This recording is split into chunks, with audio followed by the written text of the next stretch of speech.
없음으로 회의 속기를 선언합니다.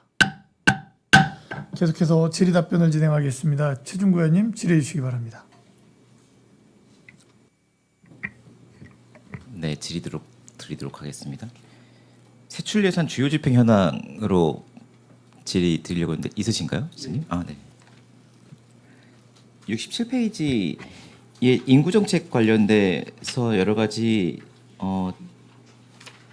추진들을 해주셨는데 이게 인구 정책 팀이 생겼으니까 인구 정책 팀으로 이관돼서 진행이 될 건가요? 아니면 계속 기획예산과에서는 이걸 진행을 하시나요? 청년 정책과에서 그러니까 이제 새롭게 집행을 하는 거고, 요거는 요 시점에는 이거 이제 없었으니까 집행을 없었으니까, 해주셨던 거지. 예, 그러니까 예. 사업을 이관시켜 주시는 거죠. 69페이지에 마을 변호사 수당이 1,260만 원이 있는데 몇 분 계시죠? 지금 12분입니다. 11개 읍면하고 이제 출장소에 있는데요.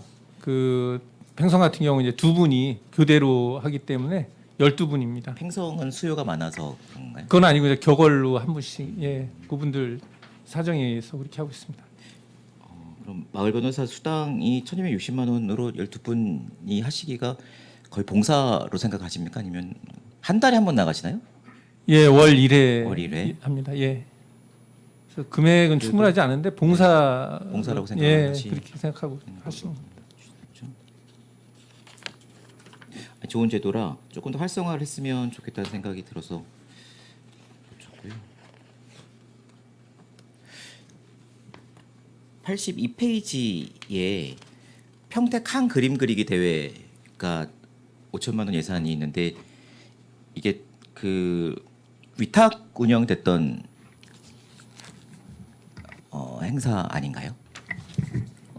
요거는 지금 저 여성 기업체 해가지고 수의계약해서 네. 용역으로 처리했던 겁니다.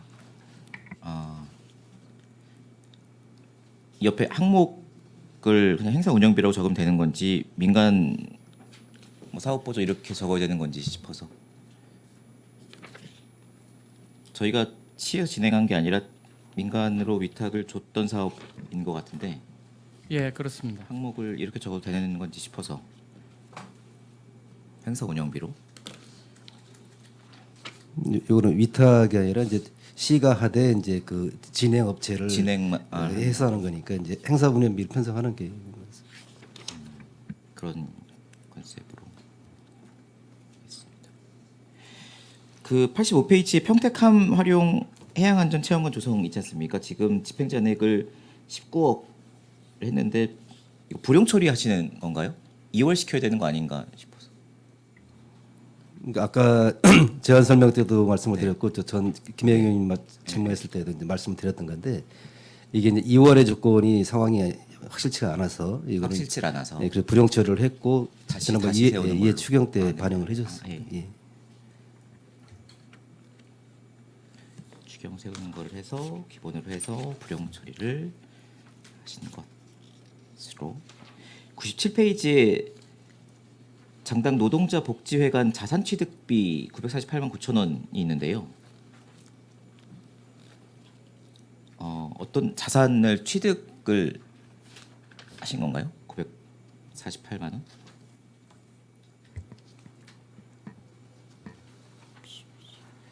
페이지. 97페이지인가요?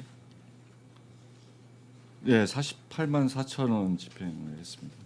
아니요 중간에 장당 노동자 복지회관 자산 취득비라고 해서 948만 9천 원이라고 적혀 있네요.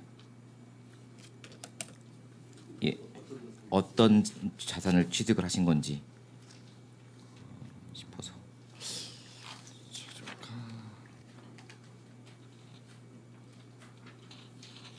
확인 한 번만 해주십시오. 네, 제가 네. 확인해서 네, 감사합니다.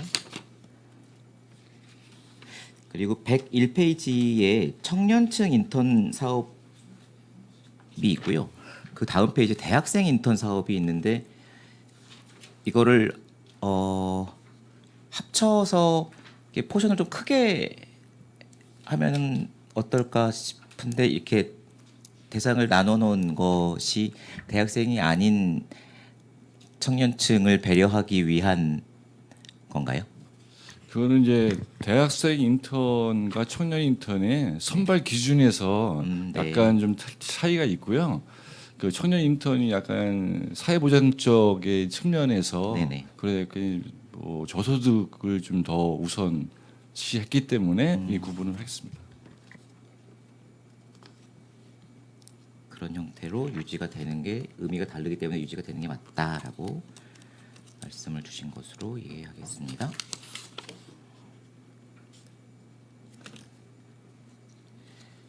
(105페이지에) 취업박람회 행사비 2천만 원 가지고 행사해 주셨는데 매칭 성과가 좀 있나요? 저도 관심 가지고 항상 행사에 가는데요. 너무 네. 많은 분들이 참여를 해주시고 계시고 상황리에 개최가 되고 있어서 조금 더 확대를 하자고 해서 이제 서부권에도 계획을 하고 있는 것으로 알고 있고, 그런데 실질적으로 이 행사를 통해서 물론 이제 뭐 매칭이 다 안 되더라도 큰 의미를 갖고 있는 행사라서 진행이 되고 확대가 돼야 되는 행사이긴 합니다만, 작년에 그 취업 박람회는 49개사가 참여를 했습니다. 네네. 그래서 이제 구인을 희망하는 인원이 한 1,340명 정도가 참여를 했고요. 근데 실제로 면접까지 진행된 건 한 400여 명이 면접을 진행해서 그다음에 거기서 이제 174명이 취업을 했습니다. 취업률은 아마 면접 대비 43% 정도 나온 걸로 알고 있습니다. 면접을 보면 그 자리에서 한 40% 넘게 43% 정도. 네, 취업이 매칭이 되는 서부권에서도 준비해 주시는 걸로 알고 있는데 네. 언제쯤 그리고 어떤 컨셉으로 준비를 해주실지. 금년에는 의원님께서 이 행사 사업이 좀 좋은 사업이라고 말씀을 작년에 해주셔서 금년에는 2022년도의 예산보다 2배를 증액을 해서 편성을 했습니다. 그래서 이제 상반기, 하반기를 나눠서 이제 행사를 진행을 하려고 했고 이미 4월 3일 날 1차로 상반기에서 했고요. 이제 하반기까지 기다리기가 뭐해서 6월 29일 날로 계획을 잡고 있습니다. 이번에는 대상은 신중년으로 이제 대상을 그 제한적으로 해서 서부권에서 이제 할 계획으로 있습니다. 알겠습니다. 되게 큰 의미를 가지고 있는 행사인 것 같아서요. 잘 진행이 되었으면 좋겠다는 말씀을 좀 드리고 싶습니다. 질의 마치겠습니다. 네, 최준구 의원님 수고하셨습니다. 질의 있으신 의원님, 이종원 의원님 질의해 주시기 바랍니다. 네, 안녕하십니까. 이종원 의원입니다. 성과 보고서 보고 질의를 드리도록 하겠습니다. 성과 보고서 6조 주요 성과 및 정책 사업 현황을 보면 정책 사업 목표가 14개, 26건의 지표를 가지고 있고 초과 달성이 1건, 달성이 11건, 미달성이 14건이 있습니다. 전체 지표수 대비 미달성률이 18%인데 기획항만경제실은 미달성률이 54%에 이르고 있습니다. 2021년 성과 보고서를 보면 26건의 지표수 대비 9건의 미달성이 있어서 미달성률이 25%였습니다. 2022년도에 이렇게 미달성률이 많이 높아졌는데 그 이유가 좀 어떤 게 있을까요?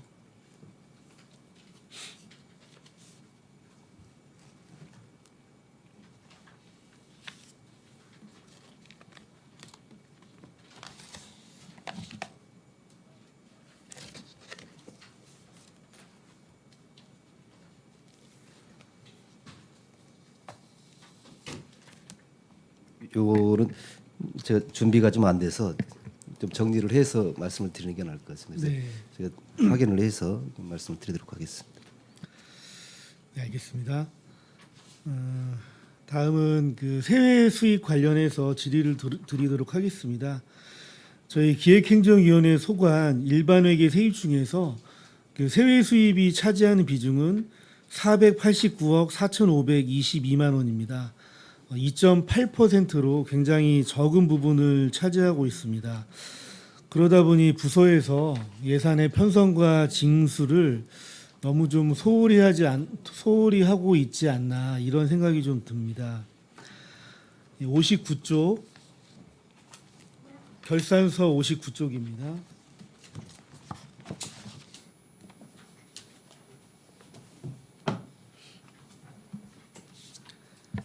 기획예산가 세외 수입 항목에서 공유재산 임대료가 27만 4,440원이 수납되었는데 예산액을 세우지 않았습니다.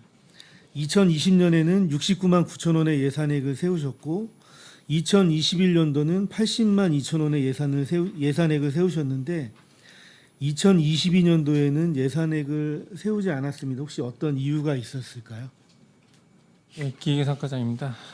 이 사업은 이제 그 음식 판매 자동차 푸드트럭 사용 수익 허가에 따른 이제 사용료를 받는 건데요. 이게 이제 그 21년도에 납부가 이제 되는 거로 이제 저희가 그 판단을 했는데 이게 2월 다음 연도에 들어오는 바람에 2022년도 세입으로 이렇게 잡힌 사항입니다. 네, 그럼 예산을 예측을 할 수가 좀 없었던 상황이었나요? 아니면- 예측은 이제 2021년도에 납부되는 걸로 이제 납부해야 되는데 늦게 납부하는 바람에 이제 2022년도 세입으로 들어와서 반영을 못한 사항입니다. 알겠습니다. 63쪽 일자리 경제과도 수납된 공유재산 임대료 340만 520원의 예산액을 세우지 않았습니다. 예산 편성이 어려운 예측 불가능한 사유였는지 좀 여쭤보겠습니다. 저희 이제 세액 수입이 이제 사용료가 있고요. 이제 그 수수료가 있고 이제 과태료 수입이 이제 세액 수입으로 편성을 했는데요. 저희가 이제 4개 항목에서 이제 저희 세액 수입이 있거든요. 공유재산 임대료 부분. 공유재산. 예.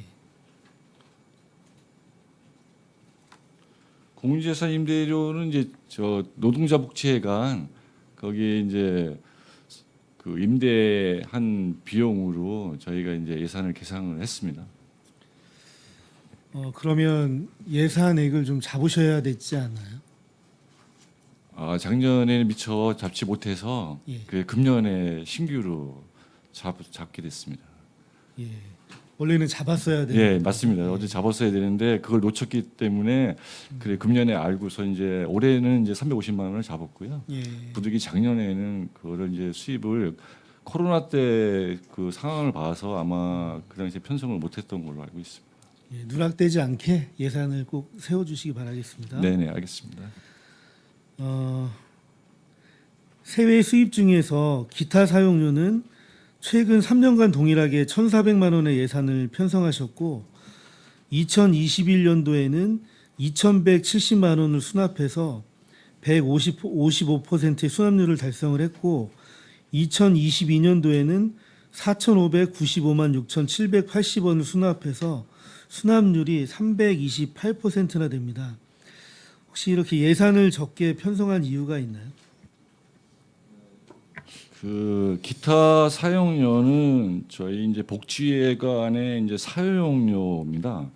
그래서 이제 2020년도부터 3년간 1,400만 원을 예산을 이제 잡았는데 그 복지회관 사용료다 보니 그 당시에는 이제 코로나 상황이기 때문에 2020년도에는 이제 100%가 안 됐습니다. 74%밖에 이제 징수가 수납이 안 됐고요.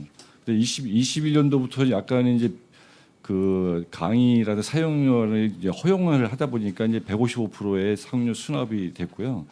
그 작년 같은 경우에는 이제 어느 정도 이제 완화가 좀 많이 됐기 때문에 그래서 이제 수납이 328% 정도의 수납을 보였습니다. 근데 올해 그 다음에는 이제 더 이제 높게 앞으로 이제 그 상황이 좋아졌기 때문에 높게 좀 잡겠습니다. 3년 동안 1,400만 원의 예산을 세웠기 때문에 수납액을 좀 반영을 해서 이제 앞으로는 네. 증액을 좀 해야 되지 않을까 생각합니다. 네네. 예. 추후에는 수납액을 꼭 반영해 주시기 바라겠습니다. 네 알겠습니다. 임시적 세외 수입 중에서 기타 수입에서 2억 7천만 원을 수납했는데 예산액을 편성하지 않았습니다. 2021년도에는 4억 4,500만 원이 수납되었습니다. 이것도 예산액을 좀 아예 편성을 하지 않았는데 편성하지 않은 이유가 있을까요?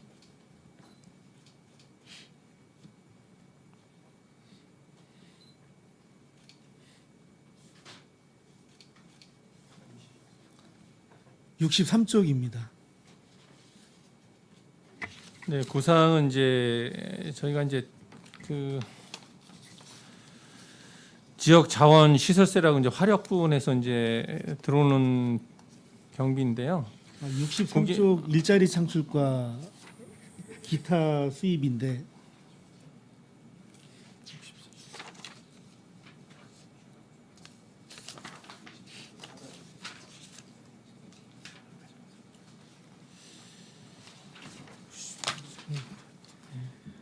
(63쪽) 하단에 기타 수입 항목입니다. 자료가 없어.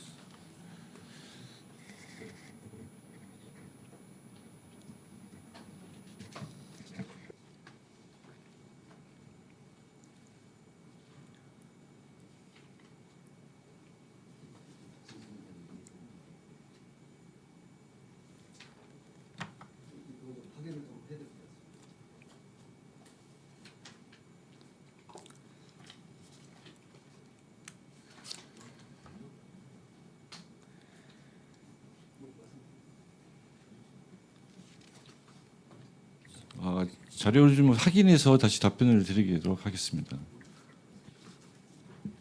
네, 알겠습니다. 그러니까 세외 수입은 좀 예측이 어려워서 예산 편성이 쉽지 않은 부분들은 분명히 좀 있는 것 같습니다. 하지만 일정 부분 좀 예측이 가능하다면 예산을 좀 편성하고 수납을 좀 제대로 반영을 해야 되지 않을까 봅니다. 이게 금액이 그렇게 크진 않아도 이제 부서의 의견으로 예산을 편성하고 징수하는 부분이기 때문에 뭐 전 부서에서도 똑같이 좀 신경을 써서 관리를 좀 해주시기 바라겠습니다. 네, 이상 질의를 마치도록 하겠습니다. 네, 이종원 의원님 수고하셨습니다. 질의 있으신 의원님 거수로 신청해 주십시오.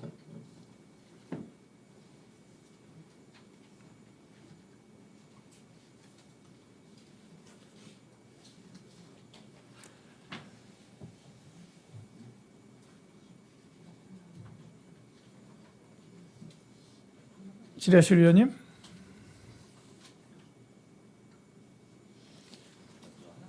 예, 최종구 의원님 질의해 주시기 바랍니다.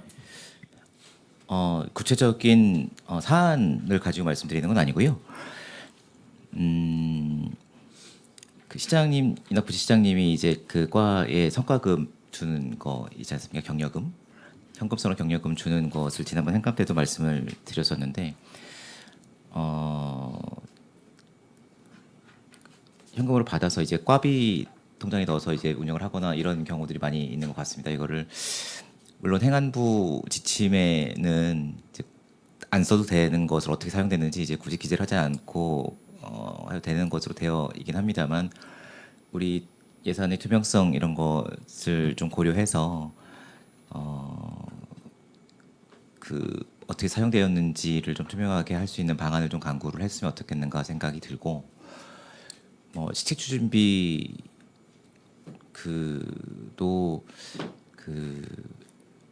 시책 추진비를 가지고 그 과의 뭐 격려를 하거나 이런 것들 다 문제가 되는 처럼 아주 칸막이를 강하게 해놓고 예산의 항목에 맞게 사용을 하고 있는 상황에서 경력금이 정말 격려를 위해서 사용될 수 있도록 그런 것들 좀 강제할 수 있는 규정들을 좀 만들었으면 좋겠다라는 생각을 좀 말씀을 드리고 싶었습니다. 이제 지난번에 이제 그런 의견을 주셔서 지금 시행 카드 사용을 원칙으로 해서 이제 현금 경제는 일체 지금 안 하고 있는 걸로 제가 알고 있습니다. 그래서 그 부분에 대해서는 이제 투명성을 있게 하고 또 격려라든가 아니면 시책 추진비를 사용할 때도 그 적정성이나 이런 부분에 대해서 각 부서별로 세밀하게 판단해서 지금 운영하도록 총무부서에서 다 부서에 지시를 했고요. 또 그걸 다 이행을 지금 하고 있는 거로 보고 있습니다. 예, 고맙습니다. 질의 있으신 의원님 있으십니까? 74쪽에 보면 지금 저희 지방공기업 관리 관련해서 평택도시공사 지금 자본금 150억 출자를 또 추가로 했습니다. 그렇죠? 저희가 이제 그 뭐 필요에 의해서 또 이 출자를 할 수밖에 없는 상황이기 때문에 했고, 그런데 우리가 그 도시공사와의 관계 속에서 출자 기간이잖아요. 저희들이 어떤 시가 다시 회수하거나 환수하는 계획이나 이런 부분은 뭐 어떤 계획이 있습니까? 아니면 어떻습니까? 이 출자한 부분에 대해서는 이제 배당금 형태로 이제 그거에 네. 대해서 이제 받을 수가 있고, 또 이제 감자 형태로 해서 이제 하는 경우도 있는데, 이제 지금 도시공사에서 이제 현재 그 유동성 상황이라든가 이제 수입 상황을 이제 분석을 하고 있습니다. 그래서 지금 브레인시티의 이제 분양 대금이 실제적으로 이제 이게 장부상의 금액하고 이제 실제로 현금이 들어오는 거하고는 이제 차이가 있을 수밖에 없기 때문에 네. 그 현금이 직접 실제로 들어오는 그 시점에서는 시에 배당금 형태로 해서 이제 그 제공을 하려고 이제 검토를 하고 있고요. 또 한 가지는 그 플러스 이제 그 공공기여 차원에서 시가 필요한 부분에 대해서 도시공사가 또 그 기여를 하는 그 두 가지 방법으로 검토를 좀 하고 있습니다. 저희 그 뭐 예측이 어느 정도 뭐 가능할지 모르겠으나 뭐이 자리에서는 뭐 답을 안 주셔도 되는데 좀 도시공사의 향후에 저희 시가 받을 수 있는 배당이나 이런 부분의 예상치들을 좀 추정을 좀 해주셨으면 좋겠어요. 그래서 의원님들에게도 좀 제공을 해주셨으면 좋겠고.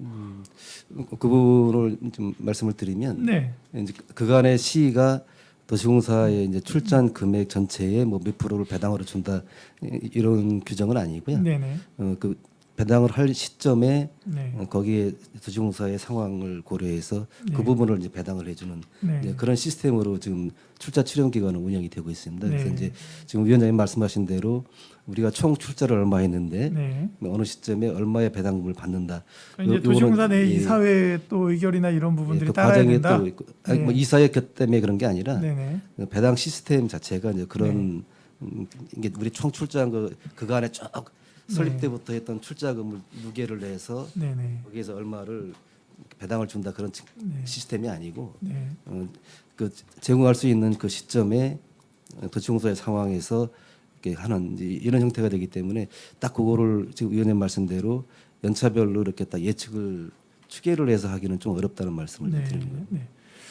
저희가 이제 굉장히 그 이 어떤 조직 편제에 대한 이제 이 오류 같은 상황이 지금 이제 기획항만 경제실소관으로 지금 그 출자 기관인 도시공사가 있는데 그 출자 기관을 저희가 들여다볼 수가 없어요. 지금 도시공사는 산업건설위원회 소속으로 위원회가 되어 있다는 달라서, 거죠. 그래서 이 부분이 저희가 이제 결산이나 여러 가지 상황 속에서 행정사무감사나 기획항만경제실에서 일부 어떤 사업들이 진행이 돼서 도시공사로 넘어가는 도시공사는 저희 소관 상임위가 아닌 아주 기형적인 상황이 있다라는 거죠. 이 부분은 좀 숙제여서 저희가 좀 해결을 해야 될 부분인 것 같습니다. 예. 예, 질의 있으신 의원님? 예, 최재형 의원님 질의해 주시기 바랍니다. 네, 수고 많으십니다. 간단하게 몇 가지만 질의하겠습니다. 지금 저희 시 재무제표를 보면 올해 13조 1,166억 총 자산이요. 예, 그다음에 부채는 2,980억. 그러니까 전년도에 비해서 이렇게 자산 같은 경우는 한 4,480억이 증가했고 부채도 한 390억 정도가 늘었더라고요. 이게 부채 증가한 이유는 어떤 게 있죠? 시 일반회계 같은 경우는 이제 은실하고 모산공원에서 이제 지방채를 차입했고요. 그다음에 재무제표에 이제 저희가 총괄은 이제 회의과에서 하기 때문에 정확한 것까지 그 확인을 제가 못했는데요. 도시공사 같은 경우는 이제 각종 사업하면서 거기서 이제 그 지방 그 차입금을 하면서 이제 늘은 그런 거가 있습니다. 지금 여기 지방채 발행한 게 한 340억. 예, 그거 이제 모산 모산 은실공원 예, 때문에 그렇습니다. 그게 이제 거기에 플러스 좀 얼마 해가지고 증가한 거로 보면 되겠네요. 예, 그렇습니다. 예, 지방채 발행한 거. 자산은 저희가 이제 뭐 공유재산을 매입하고 이런 것들이 이제 증가한 걸 공인재산 증가한 분에 대한 그런 자산 증가율이 되겠죠? 각종 사업들을 하면 이제 부지 매입이나 이런 게 있기 때문에요. 그 부분이 되겠습니다. 네, 부지 매입하고 이런 분들. 그리고 지금 저희가 세입 대비 잉여금 비율이 한 21% 정도 되는 것 같은데 이게 이제 저희 시에서 그 세입 추계를 좀 보수적으로 하는 게 아니냐, 예, 그런 생각이 드는데 지금 보면 항상 그 세입도 보면 저희가 목표액보다 항상 그 초과하고 그런 게 있는데 이 세입 추계를 좀 정확히 해야 될 필요성이 있을 것 같은데 지금 그거에 대한 검토를 좀 하고 계신가요? 예, 지금 이 상황에서 이제 그 잉여금이 많이 발생이 되기 때문에 금년도 예산 편성할 때는 세입을 상당히 현실적으로 이제 잡아서 이제 운영을 하고 있고요. 이제 근데 이게 두 가지 측면이 좀 있는 부분은 있습니다. 이제 너무 이게 타이트하게 잡다 보면 나중에 실제로 또 추경 재원이라든가 이런 부분에서 쓸 수 있는 여지가 없기 때문에 또 급하게 생기는 사업이라든가 이런 부분을 또 탄력적으로 대응하기가 좀 어려운 부분은 또 있습니다. 그래서 그렇지만 뭐 현실적으로 판단을 하는 게 이제 맞다라고 보고요. 또 이제 그 추경이나 이런 거를 고려하더라도 그 비율이 높지 않게 이렇게 좀 갈 필요는 있다고 생각을 하고 좀 그렇게 좀 추계를 하고 있어요. 네. 정확한 추계를 통해 가지고 좀 이 행정 서비스가 이렇게 좀 시민들한테 이게 그만큼 추계를 덜 하게 되면 그 서비스가 덜 제공되는 거 아니겠습니까? 아니 이제 전체적으로 보면 그 이제 시차의 문제가 좀 있는 거죠. 그러니까 본 예산에 그 담느냐 아니면 추경에 담느냐 이제 그렇게 이제 좀 사용의 시기가 좀 달라지는 거고요. 시민들의 세금은 적절하게 다 쓸 수 있게끔 접근을 하는 겁니다. 네. 그리고 저희 그 소관 기획 항만경제실 보면은 이제 전체적으로 2월액하고 이제 보조금 반납금 지팡 잔액 해가지고 저희 그 감사 그 의견서에도 보면 2월 예산 최소화하고 그 다음에 보조금 반납금 최소화하라고 이제 항상 매번 이제 지적사항으로 나오는 건데 이게 참 뭐 사업을 하시다 보면은 이제 불가피하게 이월할 수 있는 상황이 생길 거고 이제 반납을 하게 되는데 이런 것들도 좀 치밀하게 좀 뭐랄까 세부적으로 계획을 잘 세우셔가지고 좀 최소화될 수 있도록 좀 하는. 예, 저희들도 이제 의원님 말씀대로 이 부분은 계속 강조를 하고 이렇게 예산 편성할 때도 집행 가능성이라든가 효과성에 대해서 되게 엄밀하게 좀 판단을 해라 강조는 하고 있습니다. 그렇지만 이제 이 부득이한 하위가 또 발생이 되고 이러다 보니까 이게 자꾸 2월액이 줄지를 않고 계속 되게 써 있어서 이 부분은 예산의 적정 사용을 위해서도 상당히 필요하다고 보고요. 계속 강조해서 관리하도록 하겠습니다. 그렇게 좀 해주셨습니다. 지금 뭐 2월 잉여금 비율이 한 21% 정도 되는 것 같더라고요. 저희 예산 총액적에 비해서. 그리고 저희 그 미수납액 그 사유 이걸 보면 이제 지금 저희 위원회 소관의 미수납액이 이제 823억 정도 되는데 무재산이 한 738억. 납세 태만 109억 정도 되고 자금 압박, 뭐 기타 이렇게 있습니다. 미도래 있고 무재산 같은 경우는 이제 재산이 없다고 이제 판단이 되니까 이제 무재산으로 될 거고 여기서 납세 태만이나 이 기타라는 건 어떤 내용이죠? 기타 사유에서 납세 태만 같은 경우는 사실상 뭐 납기가 현재 이제 지난 상태에서 이제 재산이 있으면서 이제 안 내는 분들 그런 부분들이 있을 수 있고요. 또 다만 이제 시기상 그 금액에 대한 부분이 요즘에는 이제 코로나19 때문에 이제 본인 개인들도뿐만 아니라 그 현금 유동성 자금이 좀 부족하다 보니까 이제 못 내는 부분들 결국은 부동산은 있는데 현금성이 없어서 못 내는 이런 부분들이 있어서 그런 부분들에 대한 거를 좀 나누다 보니까 그렇게 그런 부분은 납세 태만으로 분류가 되고 그럼 기타는 어떤 내용인가요? 기타는 이제 아직 그 독촉이나 이런 상황이 지나서 채권자 그러니까 체납자를 분석하는 단계 중에 있는 분들이죠. 그러니까 그분들이 정말 재산이 없는지 있는지는 이제 분석 중에 있는 분석 중에 있는 걸 예, 기타로 표시하는 예, 그렇습니다. 거구나. 자금 압박은 이건 어떤 결국은 표시한 것이고? 아까 말씀드린 이제 부동산만이 있고 돈이 없는 이런 분들이 그 있어서 자금 그러니까 압박으로. 사업상 운영을 했는데 또 너무 방만하게 운영하다 보니까 전 그런 부분 쪽에서 이제 부족된 부분을 자금 압박이라고 그렇게 표현했습니다. 근데 이거를 딱 이렇게 사회별로 이렇게 분석하시고 이렇게 결정하는 것도 좀 애매한 부분들이 좀 있을 것 같아요. 그죠? 경계에서. 예, 그래서 이제 주요 항목들을 큰 틀로 이렇게 정해놓고 저희가 이제 분석을 해서 그 테마별로 좀 나누고 있습니다. 네. 지금 뭐 이제 무재산 같은 경우도 저희가 이제 아까도 우리 김 의원님 말씀하셨지만 그 납세 그 기동 체납단 예. 이런 조직이 생기면 무재산도 좀 더 찾아낼 수 있을 거고 예, 그다음에 그렇습니다. 뭐 납세 태만이나 자금 압박 이런 데도 더 독려를 할 수 있을 거고 해가지고 그 미수납액을 줄이는데 굉장히 효과가 있을 것 같은 네, 생각이 그렇습니다. 듭니다. 이게 지금 뭐 전체적으로 저희 시 전체로 하면은 지금 1,235억이 되는데 전체 지방세하고 지방세, 세수 입하고 세수 합쳐서. 합쳐가지고 이게 엄청난 돈인데 물론 이제 또 그렇게 어려운 또 자금이 어렵고 뭐 그런 일시적으로 그런 사람들은 뭐 유예할 수도 있는 거고 뭐 이런 여러 가지 방법이 있지 않습니까? 그래서 이거 충분히 좀 고민을 좀 하셔야 되겠다. 어째 행감 때도 말씀드렸지만 고민을 좀 하실 필요가 있을 거다 생각이 듭니다. 예.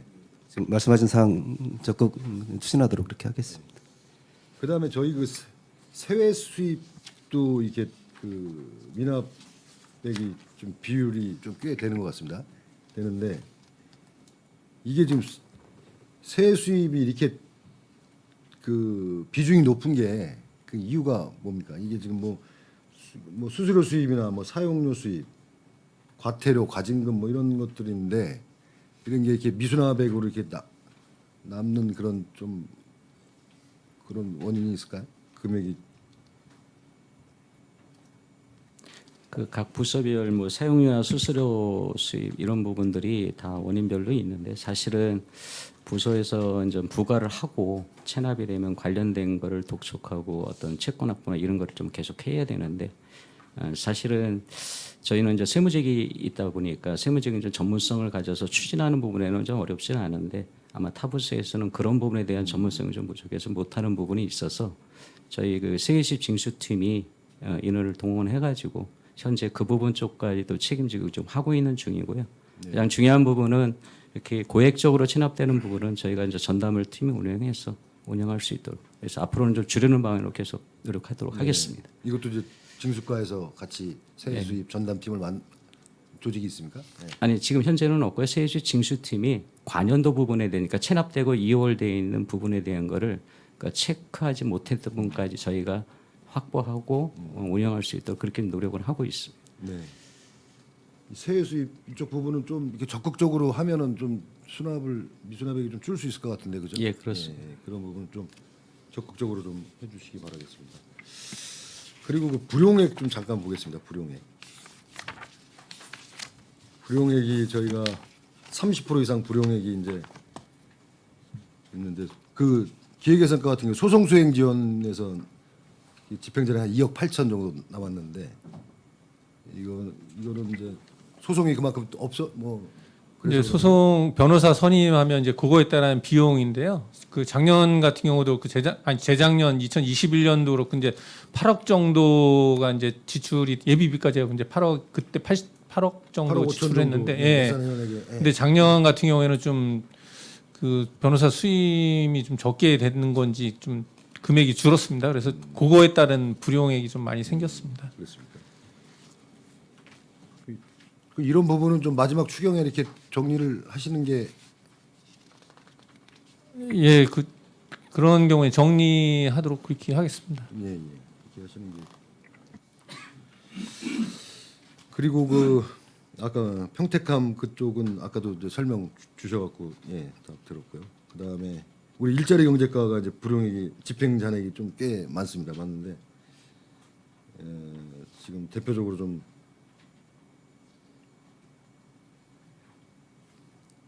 청년 일자리 창출 사업 같은 경우도 한 4,600 정도 남았고 이런 그 전통시장 시설물 유지 보수 대체적으로 좀 그다음에 소기업 소상공인 방역 물품비 지원 사업 이것도 지금 한 63% 정도 집행 잔액이 남았더라고요. 이런 부분은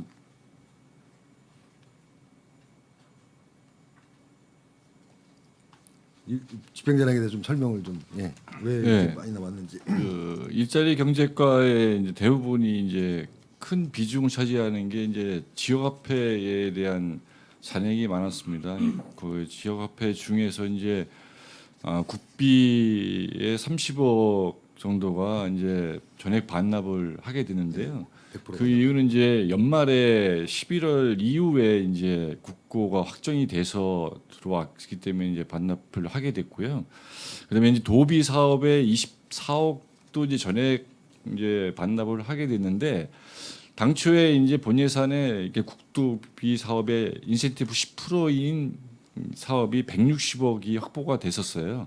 근데 그 160억 가지고 이제 집행을 대부분 했기 때문에 굳이 6%인 도비를 사용할 이유가 없어서 이제 도비를 반납을 하게 됐고요. 그게 24억이죠? 네, 그 그게 반납하는 24억이고요. 24억이고. 그다음에 이제 방역용 물품 비에 대한 예산은 그것도 전액 국비인데요. 이제 그 같은 이제 그 당시에 이제 코로나에 대한 그 상황에서 그 물품비 같은 지원 사업입니다. 이제 뭐 손소독제라든가 마스크라든가 이제 업소당 10만 원씩 대상이었어요. 그런데 그게 이제 너무 소액이고 그다음에 이제 갖춰야 될 이제 뭐 구비소리가 많다 보니까 신청이 약간 저조해서 두 차례까지 했는데도 그 신청이 저조해서 이제 부득이하게 반납한 상황이 됐습니다. 네. 지금 뭐 그 결산 거기에서는 있지만 검사 의견서에도 있지만 국도비 보조금 최소화 노력해달라고 하셨는데 그 좀 필요할 것 같고요. 지금 저희 뭐 그런 국도비 보조금이라든가 뭐 집행 잔액들 좀 줄일 수 있도록 좀 노력해 주시기 바라겠습니다. 예, 잘 알겠습니다. 네. 예, 이상 질의 마치겠습니다. 네. 예, 최재형 의원님 수고하셨습니다. 저희가 이제 코로나 사실은 2020년도까지는 코로나의 영향 하에 있었던 것 같습니다. 2023년도 예산을 성립시킬 때에도 코로나의 영향 속에서 사실은 일부 예산이 성립되었고 2023년도가 되었을 때 저희가 이제 코로나에서 아직 존재하고는 있지만 이제 해제되면서 예산들에 대해서 이제 좀 다른 모양으로 저희가 이제 바라보고 있다라는 겁니다. 그 119쪽에 보면은 그 공공배달의 마케팅비 2억 4천에 대해서도 지금 이게 2023년도 기억이 안 나서 그런데 예산 성립이 돼 있습니까? 23년도에도? 돼 있습니다. 이게 이제 고민이 좀 되는 부분들이 있습니다. 사실은 이제 코로나 때 배달이라는 부분들이 음식에 대한 배달이나 뭐 이커머스나 여러 가지 이제 배달 업종들이 굉장히 이제 그 급격하게 성장한 상황입니다. 코로나 이후에 지금 저희가 이제 그때는 이게 맞았습니다. 그죠? 근데 지금 상황으로 봤을 때 만약 저희가 이제 시장 경제에 또 넘겨줘야 되거나 이런 부분들은 좀 과감히 좀 예산이나 이런 부분들에서 좀 고민을 좀 해봐야겠다. 그래서 지금 이제 저희가 이번 결산을 마치고 나면 여름 지나면서 이제 또 내년도 예산에 대한 준비를 하게 되는데 과연 필요한가? 저희가 예산 투입 대비했을 때 그 가성비가 과연 이게 있는가라는 고민 중에 사실은 대표적인 게 이 공공 배달 앱이 있는 것 같습니다. 어떻습니까, 시장님? 뭐 지금 공공 배달뿐만 아니라 일반 배달하는 부분들도 수요도 상당히 이제 줄었다고 보여지고 이제 네. 또 그 하시는 분들도 많이 감소가 됐다라고 현장에서 보면 이렇게 느껴지기도 하고 그래서 위원장님 말씀대로 이 사업에 대해서는 내년도 예산 편성 과정에 재판단 과정이 좀 필요하다 네. 저렇게 생각하고 있습니다. 과장님 네. 뭐 하실 말씀? 네, 일자리 경제과장입니다. 그 배달 특급에 관련된 22년도에 예산을 보면 2억 4천의 홍보비나 이벤트 프로모션비가 세워졌어요. 네. 그래서 이제 그 당시에는 이제 코로나 상황이 이제 안 좋은 상황이기 때문에 네. 아주 적극적인 대처를 해서 이제 2억 4천을 반영을 해서 집행을 했고요. 네. 그 이후에 이제 좀 완화가 돼서 금년에는 1억으로 상당히 많이 이제 줄였습니다. 네네. 그래서 비용을 줄였고요.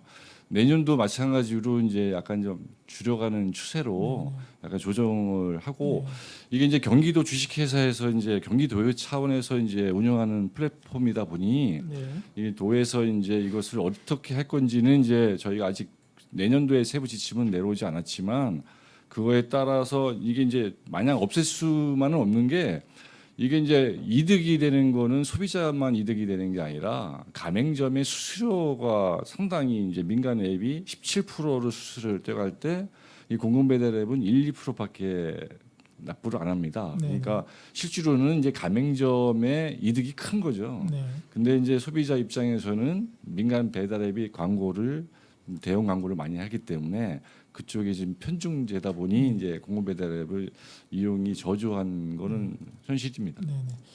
지금 그런 거죠. 지금 뭐 과장님 말씀처럼 저희가 이제 그 소비자나 뭐 아니면 가맹점들이 모두가 다 이익이 될 수 있는 사업일 수도 있는데 그러니까 투입되는 예산에 비해서 이게 저희가 지금 시장 장악력이 어느 정도 됩니까 이게 MS 마켓슈어가?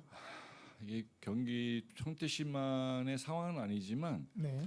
그 민간 배달 앱에 비해서 한 1%에서 2% 예, 수밖에 안 됩니다. 그래서 드리는 말씀입니다. 이게 이제 투입되는 예산이 예산 대비했을 때 이제 그 어떤 그 가맹점이나 얻어가는 그 이익이 굉장히 미비하다면 이 부분에 대해서 이제 고민을 해봐야 되고 과장님 말씀처럼 이제 경기도 차원에서의 진행됐던 사업이기 때문에 뭐 결자 해지해야 되는 상황인 거는 경기도의 몫이고 저희는 거기에 따른 어떤 예산 투입이 있다면 현실에 맞게 좀 조정이 돼야 된다라는 부분을 좀 말씀드리고 싶습니다. 네, 잘 알겠습니다. 예, 김혜영 의원님.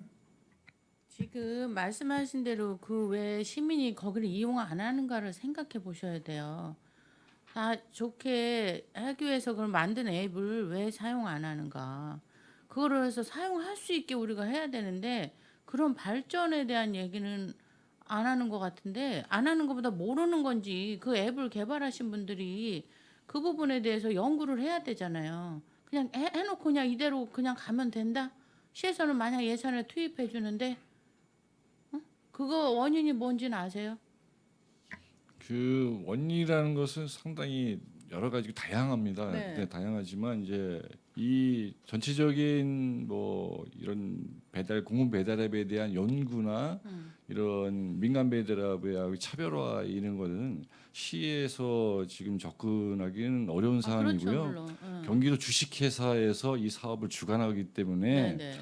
거기에 이제 이 광고에 대한 전문가들이 사실 있어요. 있는데 그게 이제 공공 배달 앱이다 보니 뭐 충분한 예산이 지원되는 상황도 사실 아니거든요. 그러다 보니 이제 민간 배달 앱인 그 공용하고 이제 싸우는 경쟁에 약간 좀 아니 버거워하는 거는 있습니다. 제가 말씀드리는 건 평택시가 잘못했다기보다는 그런 걸 경기도하고 소통을 하셔야 되고 자 민간에서 하는 거는 잘 되는데 왜 공공에서 안 되는가 이유가 있겠죠. 그리고 민간에서는 죽기 살기로 벌기 위해서 해요. 그러면 애초에 좋은 의도로 시작했던 게 지자체 예산은 들어가는 데 비해서 그게 효율성이 없고 왜 본인들한테도 이익이 되고 시민들도 이익이 된다는데도 왜 안 쓰는가 이런 거에 대해서 경기도에 말씀을 하시고 돈을 많이 주던 안 주던 이거를 개발한 사람들이 있을 거고 거기에 따라서 이거를 확대해서 우리 시민들이나 배달앱 하시는 분들이나 이익을 주기 위해서 안 된다면 그걸 건의를 적극 해야 되고 예산을 좀 투입하더라도 그거를 많이 쓸 수 있게 해야지 그냥 공공 앱이니까 시에서 지원하면 그냥 이대로 가면 돼. 이거는 제가 볼 때는 정말 민간인하고 공공에서 하는 것이 이렇게 차이가 나도 되는가 이런 생각을 많이 하게 됩니다. 내가 만약에 이거를 사업으로 하기 위해서 투자를 했다면 그냥 이대로 이렇게 그냥 고착화되고 말 것인가? 이건 엄연한 차이가 있습니다. 이거에 대해서 경기도 앱을 개발한 쪽에 적극적으로 그런 부분을 얘기하시면 좋을 것 같아서요. 네. 그렇지 않으면 이거는 점점점 뒤지게 될 것이고 일반 그 시민들을 대상으로 한번 설문조사를 해보세요. 왜 이거를 사용하지 않나. 그리고 그 업주들도 다 이유가 있습니다. 제가 여기서 다 일일이 열거 할 수는 없지만 그렇지만 그런 거에 대해서는 개선을 하고 더 연구를 해야지 이대로 있다는 거는 저는 애초에 시작한 그 의도와는 잘못되고 있다고 생각을 합니다. 그거를 소통을 하세요. 네, 잘 알겠습니다. 네, 이상입니다. 그래서 드리고 싶은 말씀은 저희가 이제 코로나 때 그러니까 이게 틀렸다는 건 아닙니다. 그때는 이게 맞았어요. 그때는 이제 배달이라는 부분이 배달앱이나 이 이제 어떤 이익이 서민들이 볼 때에는 시민들이 볼 때에는 감당하기 어려운 영역까지 넘어가고 있어서 공공 영역에서 이제 저희가 이제 그 부분에 관여할 수밖에 없는 상황도 분명히 있었습니다.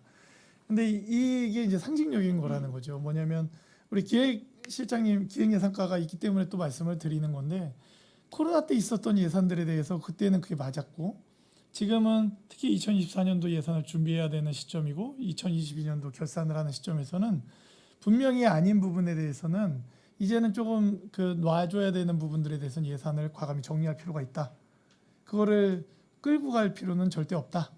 그렇기 때문에 그 부분을 2022년도, 21년도, 20년도에 코로나 기간에 시작한 거에 대해서 의회도 그 부분에 있어서는 그때는 당연히 그렇게 할 수밖에 없었다는 걸 인정하고 있으니까요.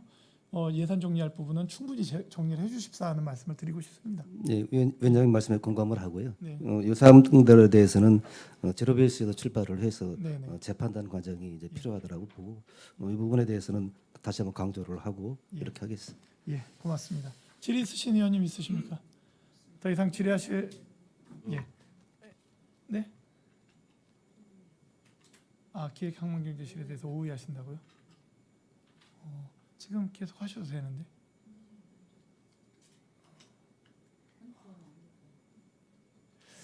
알겠습니다. 예, 원활한 회의 진행과 중식 시간을 갖기 위해 정의하고자 하는데 위원 여러분 이의 있습니까? 예, 이의가 없으므로 14시까지 정의를 선언합니다.